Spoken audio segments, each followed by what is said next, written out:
Welcome to John Wick 3 Parabellum CRAMMED. Make sure you've seen the other John Wick recaps by hitting the subscribe button, as this one picks up only minutes after the last movie left off. Let's go. John Wick is getting a move on in the big city because the worldwide bounty on his head is about to go live, and he's a little low on resources with even the homeless Bowery network now closed to him. So he makes sure that the dog is taken care of and goes to the New York Public Library, seeing as it's free, where he's been keeping an emergency stash with a cross and a marker among some obscure volumes. But before his hour of freedom is up, Andre the Skinny Giant decides to get a head start for the sake of a $14 million bounty on his head. So John gives him a rather percussive education on the Russian literary classic, proving that this guy had bitten off more than he could chew, before snapping his neck and heading over to an underground doctor to get the cut in his artery fixed, whilst the seconds literally tick away until all underworld services are suspended,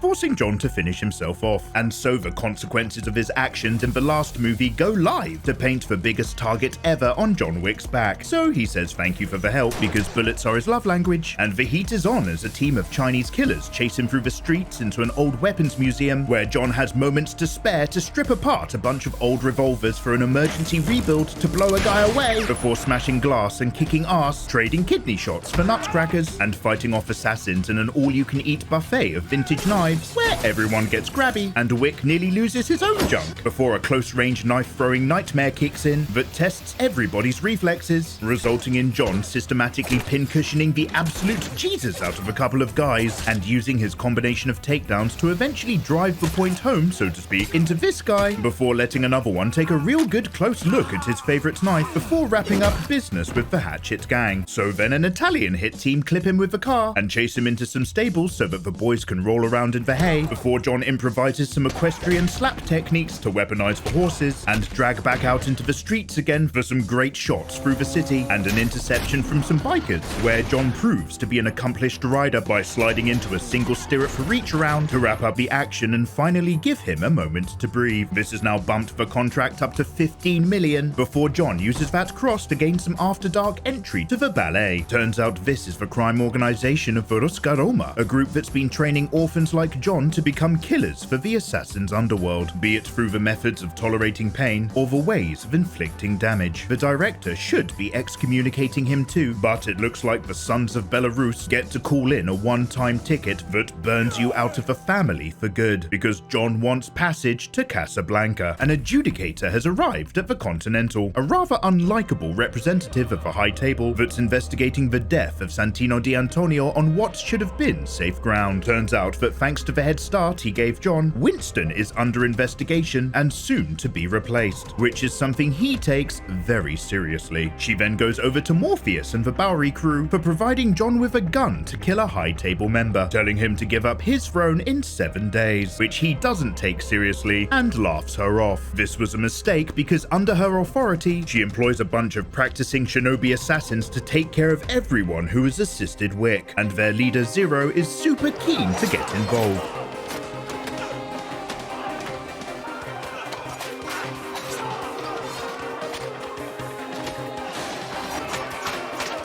Slicing and dicing his way into the underground's network, while his students make use of their mastery of the shadows to disorient and deliver punishment to the forces of the Bowery King, who now pays for those 7 bullets with 7 slices instead. Well, sometimes you gotta cut a motherfucker.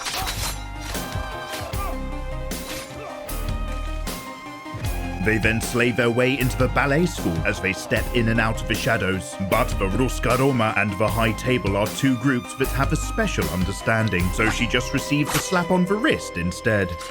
Down in Casablanca, John is a recognized face and about to go through some more of the same, but it turns out the manager of the Moroccan Continental has for some reason granted him amnesty, and mostly it's just so that she can enjoy shooting him herself because they're old acquaintances from back in the day before she moved up into management. Good to see you too. Turns out that John holds a marker of his own over Sophia, for once keeping her daughter safe and incognito, even to herself. What he's after is a face-to-face with the Elder, known as He Who Sits Above the Table. So they take the dogs for a walk over to see Bron, a rather slimy manager of the local Assassin's Coin production, who knows the Elder's location, but wants to take a dog in return for the directions, and then shoots it after Sophia says no. Well, this turns the whole mood sour, resulting in a bloodbath where, unlike John, she manages to still respect her superiors and restrain her feelings to leg shots only. You shot my dog.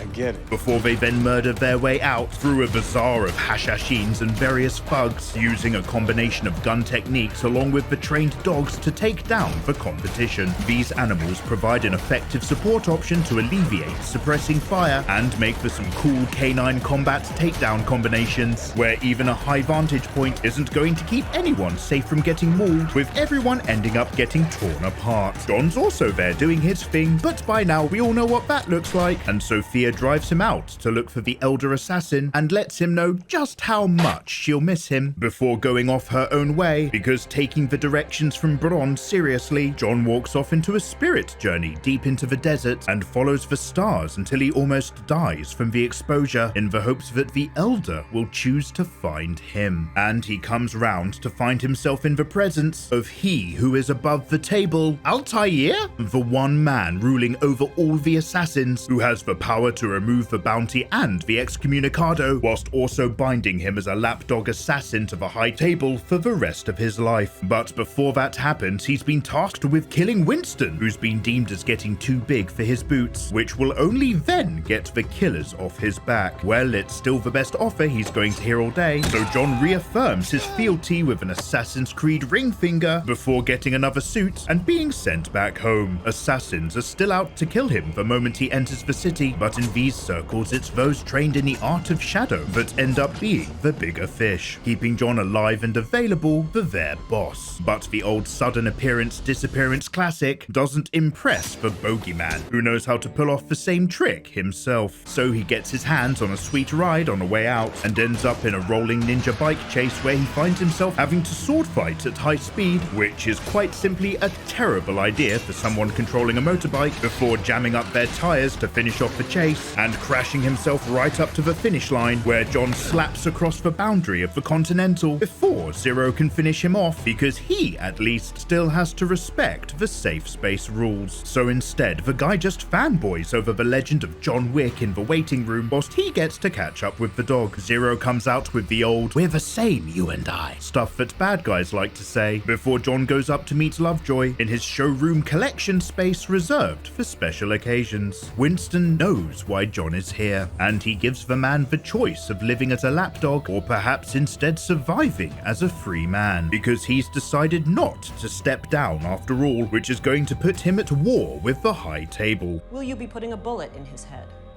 No,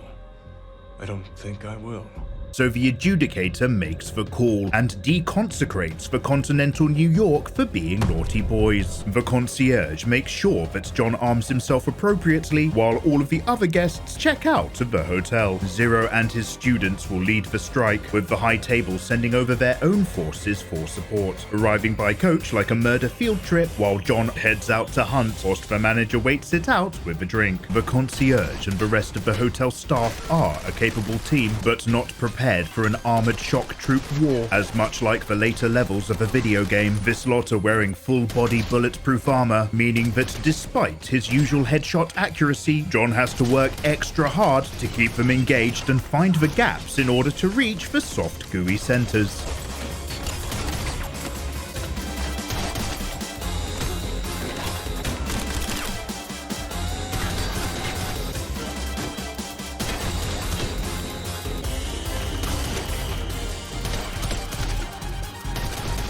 Well, the first wave is down, and both men are pissed at the 5-star criminal rating, returning for some bigger guns with armor-piercing slugs. And this allows the slick pair of gentlemen to start blowing away chunks of the kill squad wide open like watermelons as they let off a little steam, and occupying them with his usual handgun style so that he can get in some more quick fluid clip reloading. John makes parts of their heads disappear into mist. taking things down to the pool level for a quick lesson in fluid mechanics before John reaches over to turn the last of the hit team into a bath bomb. I know you believe you can keep this up, but I assure you... Lol. Then John gets back up into the Kingdom of the Crystal Skulls to be accosted by Zero's ninja students who perform hit-and-run strikes in and out of the shadows to keep Wick off balance, before they then use him to break almost every single piece of glass on the whole floor.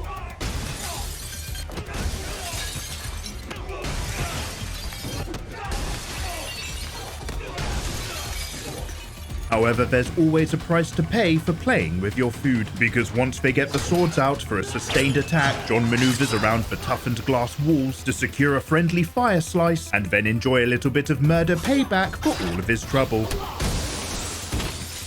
But the gauntlet continues with the two raid boys, who as a pair are able to increase the difficulty levels yet again with their quick and agile combination strikes, but who are also big fans of the legendary killer, managing to keep things respectful, and after another glass smash out, give Wick a little time to get into the zone again, before leading to some karambit versus belt action, where John finds himself having to close quarters ground fight for both of them for dominant positions, whilst also trying not to get stabbed for his trouble, where he finally manages to body slam the both of them through the floor, but ultimately letting them live, seeing as they were being so polite. But this film just keeps on going, with Mark Dacascos as the final boss round, who employs short sword techniques, along with Tekken-style fighting moves where every shot is stylishly lit. But after about 2 hours of relentless movie, it's also kind of blurring together, before John turns the tables by dropping into the shadows himself with his own hit-and-run tactics, getting in some surgically precise ligament stabs, and taking a moment to relish in hunting the man down and letting him try to fend off the Baba Yaga with only one hand, before he stops toying with Zero and skewers the guy for all the trouble.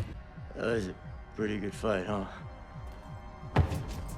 And now, with the first wave defeated, the adjudicator calls in a parley with Winston, who's now in a position of strength to negotiate back his managerial position, having used John Wick this whole time as a bargaining chip, before repledging his own fealty by suddenly shooting John off the side of a building, where he takes an absolutely fatal bump on the fast route back down to the streets. Oh my god.